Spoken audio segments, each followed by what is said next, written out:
The first resume hack that I'm going to give you is kind of sneaky, but it's very, very, very smart, okay? And that is to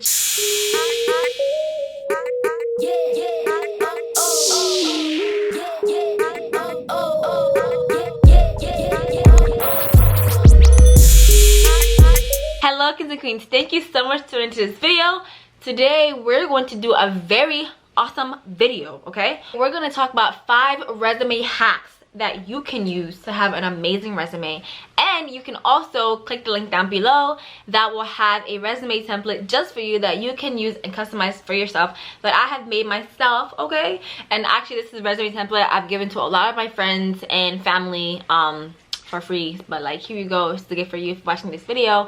But I also want to thank HiPDF for sponsoring this video. HiPDF is an all-in-one PDF editor in which you can pretty much convert anything to and from PDF. It's actually a really, really cool tool, and I really wanted to talk about that tool in this specific video because I suggest everyone to print their resume to PDF so nobody can see any mistakes that you've made, if you've made any mistakes on your resume. Like, you don't want someone to be able to edit your resume on Word or something. You should always print it to PDF before you send it out just in case. So this tool is great for Windows and Mac, and it basically helps you to take notes and read on PDF very, very easily. It's actually a very cool tool. I'll put on the screen a little bit of what the actual interface looks like and what you can do with it. If you guys want to check HiPDF out, please make sure to check the description box below. I have all the information on how you can check HiPDF out. They have a free trial. I mean, they have a free version and they also have a paid version, but either way, it's a really cool tool and I highly suggest using that to convert all your resumes or anything that you do, papers, anything like that,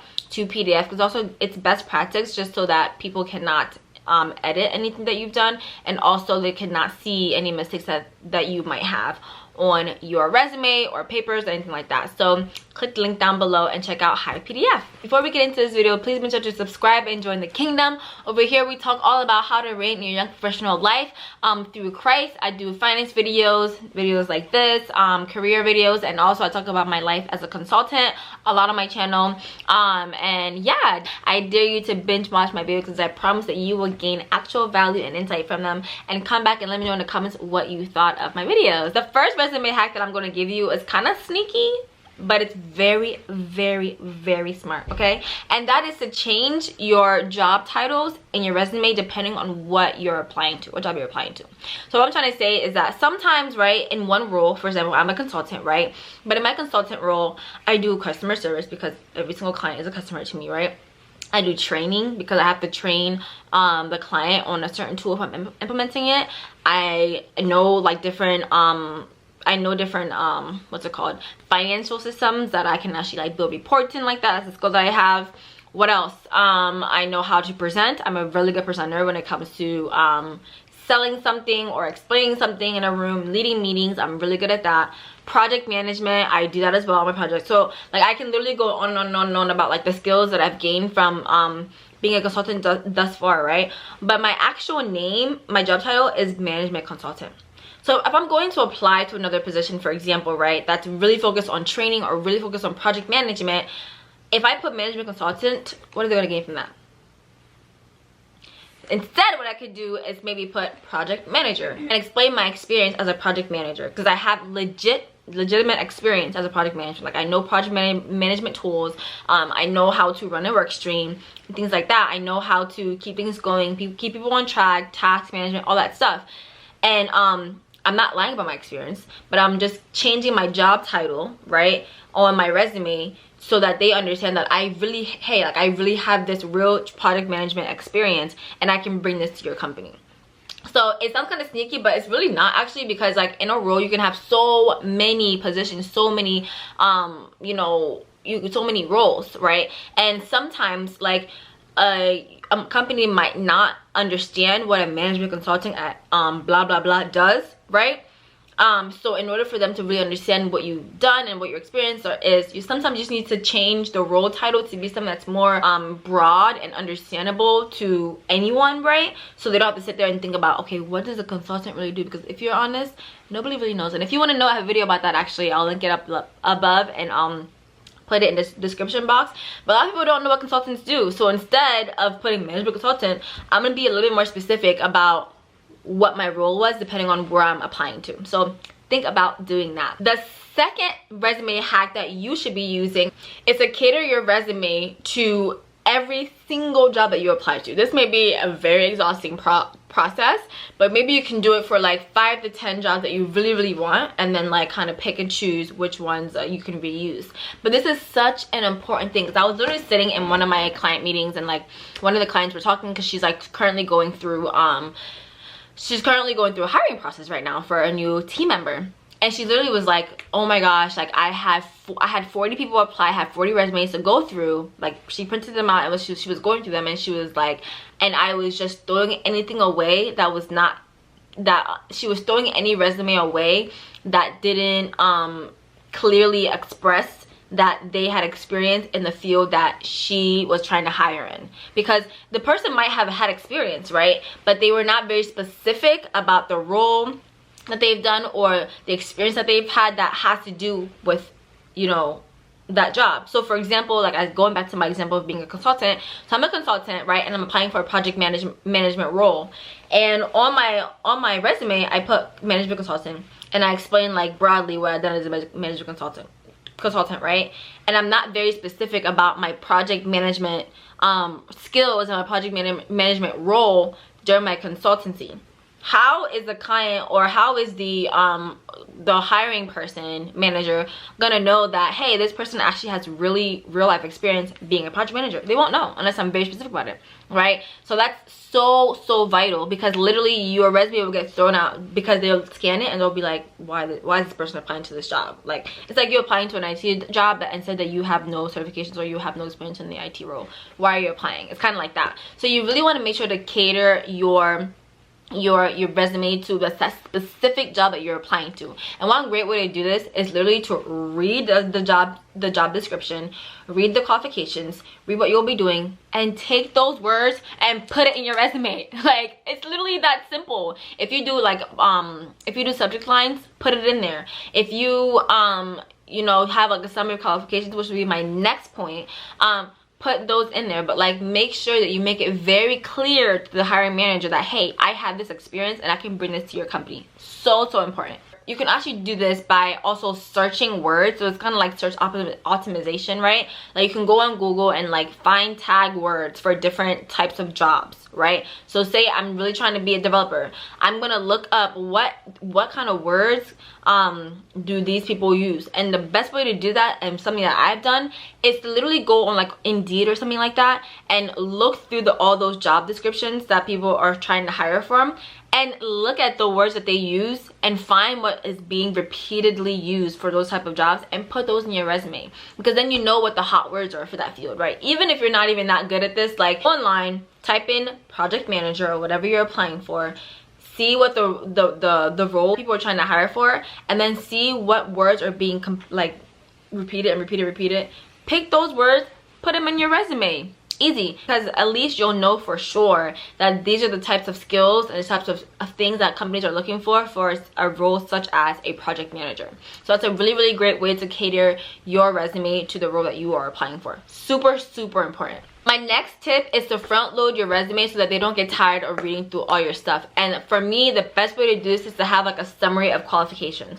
So a summary of qualifications is usually for someone who maybe hasn't had a job for a long time, or for someone who is very experienced and just has so much going on. So they have like a quick summary of qualifications in the top of the resume before anything else, right after your name, that says what are your qualifications. Say like, oh, I'm certified in this whatever system, or I have project management skills, or I'm really attention to detail, or I have saved the company of $5 million through this, automating this process. Like, what are those like 5 to 10 things that like, wow, you've done and you have this great experience in? Highlight that on top of your resume, because I feel like that's a really good way to front load your resume, in a sense that they can quickly, the hiring manager can quickly get a sense of who you are, what you've done, what you've accomplished in a matter of literally 10 seconds by just reading your summary of qualifications.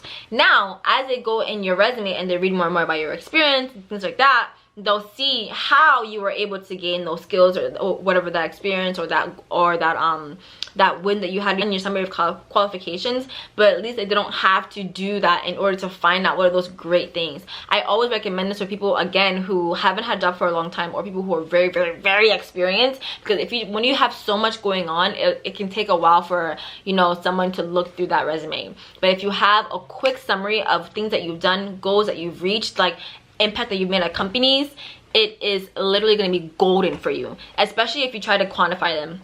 Like if you say, like I said, I've saved $5 million, I've saved my client $5 million by automating their finance process. That's like, whoa, how did they do that? Let me go find out how they were able to do this. Like, that's like a big statement. So think about doing that, and think about what are those things that I've done that I really would want someone to know about, you know, my experience. And make sure, again, that it caters to what you're trying to be hired for. My next tip is also kind of sneaky, but it's very, very good. Is to have, like, you know how you have your name on top of your resume? Is to have like the title of the job that you're applying for there too. So for example, I'm applying for a job. I'm gonna put my name, and then I'm gonna put comma project manager. So it's like, this is what I do. Like, you're hiring what you need. You know what I mean? It's like an upfront, this is what I do. I'm exactly what you need. I have these qualifications. I have these, you know, I have this experience. Like, you're looking for a project manager? I'm a project manager. Even though you might not have been a project manager in the past, you have experiences. You've been exposed to a role that has allowed you to be a project manager. You're not lying. You have that experience, right? But you're saying up front, hey, I'm what you're looking for. Hire me. I am a project manager. I think that is such a great way to catch the person's attention, because first of all, most people just have their name up there and like the contact information. But if you having your name and your job, the job role is like, whoa, this is what they are. Like, let me check them out. I don't know. I feel like it gives them more of an oomph, or like a sense of seriousness or professionality, in my opinion, on someone's resume. And that's something that is definitely that would definitely catch the employer's eyes. And along with headlines, something else that really works too is to just not have just all black and white on your resume. So maybe using a little bit more color is also a really great idea. I don't think you need to like throw in red or pink or anything like there. Like, just throw in a color that's so very subtle but shows like a difference in your resume. So maybe I would say like a brown, a blue, a dark purple. That way you're able to show your personality. So even if it's just like in your name or like the different subheadings that you have on your resume, it shows a difference. And sometimes it's good to have that difference, because they'll have like thousands of resumes to go through, and yours might just pop up because there's color in it, and they're like, who's this person? You know, I think it's just a great twist to make sure that your resume is read and you're at least considered for a position, especially when there's a lot of applicants. And my fifth tip on how to have a bomb resume, okay, fifth resume hack, is to use power words. Like, use descriptive words in front of every single with every single bullet that you have on your resume. So words like, I have something right here, words like charted, built, you know, designed, developed. It's like you have like action words. You want to use words that are going to kind of blow up what you've already done. Like, you want to really make sure your experience is taken seriously, right? And a good way to do this is to use those big action words of like, I've done this, you know. And something else that's really good to do in your description is to use numbers. So as much numbers as you can use. Like I was saying before, in the summary of qualifications, try to use numbers and quantify things. Same thing in your descriptions, because numbers always pop out. Because like if you see a page of a bunch of words, you get tired of looking at it. But if you see a page with some words with some numbers, bolded, some percentages in there, you're like, ooh, like, you know, you want to read that sentence. So try to quantify as much as you can on your resume. And then sometimes if it's like really important, maybe bold that one number so that number stands out at them when they're looking at their resume and they want to read that line. So you want to look at your resume as a tool that obviously describes you, but you need to be very careful about how you write it and you know, how you format it, because that is all going to play in your favor if you do it correctly. You know, because a lot of people, we get tired of reading resumes, we get tired of reading period. We don't like to read, right? But if we make it, if we look at something that is pleasing to the eye and has a lot going on, and it's different from what we usually see, we naturally want to keep reading it and want to see what this person's about. So these are 5 hacks that are really cool, I think, and I think are great ways to kind of stand out and make sure that your resume is read and you are considered for a job. But thank you guys so much for watching. If you're currently in this place where you're looking for a job right now, you got this. Continue to pray, ask God, and he will give unto you in the name of Jesus. Okay, I bless you right now, and I thank you, God, because you have received that job that you really wanted in the name of Jesus. But yeah, continue to be encouraged. Continue to be encouraged and don't give up. Use these hacks and they will work out in your favor in the name of Jesus. But thank you guys so much for watching this video. If you liked it, please make sure to give me a thumbs up. Comment down below which one was your favorite hack, and if you have any other hacks that you like to use, make sure to comment below and share so we can all help each other out in this community. If you guys want to see more videos like this, let me know in the comments. I can make sure to do a part 2 of this if you guys enjoyed this video, because there's so many other hacks that you can utilize in order to make sure that your resume is read and you're considered for the job description. But if you guys stayed this long, then you get the special gift of my resume template. I will link it down below. All you have to do is get the link and put in your email, and I will make sure to email that to you so you can use my resume template that I've been using for years and I have perfected. I really love it, and I think that you will enjoy it as well. So if you're interested in that, make sure you click the link below and I will email you your resume template. But anyway, thank you guys again so much for watching, and make sure you take my challenge to binge watch all my videos and let me know what you thought of them. But thank you again for watching, and I hope you guys have a great day, and I will see you in my next video. Bye.